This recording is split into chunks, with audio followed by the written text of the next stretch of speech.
പ്രിയപ്പെട്ടവരെ, എല്ലാവർക്കും എൻ്റെ നമസ്കാരം. അഹിംസയുടെ ആൾരൂപമായ ഗാന്ധി 156 വർഷം മുമ്പ് 1869 ഒക്ടോബർ 2 ഗുജറാത്തിലെ പോർബന്തറിൽ പിറന്ന മോഹൻദാസ് കരംചന്ദ് ഗാന്ധി എന്ന മഹാത്മജിയുടെ ഓർമ്മ ഇന്ത്യ എന്ന ഉപഭൂഖണ്ഡത്തെ മാത്രമല്ല, ലോകത്തിലെ സമാധാനകാംക്ഷികളായ സഹോദരങ്ങളുടെയെല്ലാം ഹൃദയങ്ങളെ ത്രസിപ്പിക്കുന്നുണ്ട്. കൂട്ടുകാരെ, ഒക്ടോബർ 2 ഗാന്ധി ജയന്തി, മഹാത്മാഗാന്ധിയുടെ ജന്മദിനം. ലോകമനസ്സിൽ സത്യത്തിന്റെയും അഹിംസയുടെയും ആൾരൂപമായ ഗാന്ധിജി ഇന്ന് വീണ്ടും ഉയർക്കുകയാണ്. ജനകോടികളുടെ മനസ്സിൽ ഗാന്ധിസം എന്ന സമാധാന സന്ദേശമായി. കാലം കാണാൻ കൊതിച്ചുറങ്ങിയ ഒരു സുന്ദര സ്വപ്നമായിരുന്നു ഗാന്ധി. രാജഭരണം ആഭരണമണിയിച്ച ഇന്ത്യയുടെ ചരിത്രത്തിൽ നാട്ടുരാജ്യങ്ങളുടെ കലഹങ്ങൾക്കിടയിലൂടെ വ്യവസായ കണ്ണുമായി നുഴഞ്ഞു കയറിയ വിദേശ ശക്തികളെ അഹിംസയുടെ മാർഗത്തിലൂടെ ഇന്ത്യൻ മണ്ണിൽ നിന്നും തുരത്താൻ പിറവിയെടുത്ത പ്രവാചക ജന്മമാണ് ഗാന്ധി. നിങ്ങളെ ഞാൻ അക്രമം പഠിപ്പിക്കുകയില്ല, കാരണം അതിൽ ഞാൻ വിശ്വസിക്കുന്നില്ല.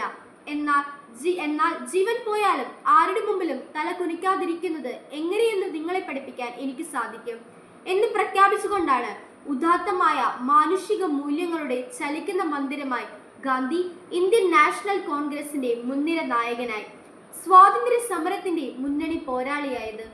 ഹിന്ദുയിസവും ജൈനിസവും ക്രിസ്തീയതയും ഏറെ സ്വാധീനം ചെലുത്തിയ ഗാന്ധി മനസ്സിൽ ഭഗവത്ഗീതയും വിശുദ്ധ ബൈബിളിലെ അഷ്ടഭാഗ്യങ്ങളും ദേവസ്വരമായി. ഒരാൾ ചിന്തിക്കുന്നതും പറയുന്നതും ചെയ്യുന്നതും ഒന്നാകുമ്പോഴാണ് യഥാർത്ഥ സന്തോഷം അയാൾ അറിയുന്നത് എന്ന് അദ്ദേഹം തിരിച്ചറിഞ്ഞു.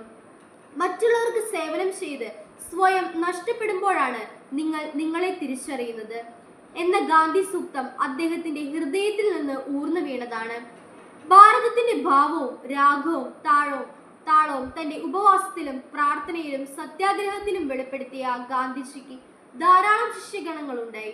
ആചാര്യ വിനോബ ഭാവെ, സർദാർ വല്ലഭായ് പട്ടേൽ, മീരാബഹൻ, CF ആൻഡ്രൂസ്, നർഹരി പരീഖ്, രവിശങ്കർ വ്യാസ്, ഖാൻ അബ്ദുൾ ഗാഫർ ഖാൻ തുടങ്ങിയ പ്രമുഖർ ഗാന്ധിസത്തിന്റെ അധ്യാപകരായപ്പോൾ ഗാന്ധിജി കാലം രുചിച്ചറിഞ്ഞ ഇന്ത്യയുടെ ഉപ്പുരസമായി.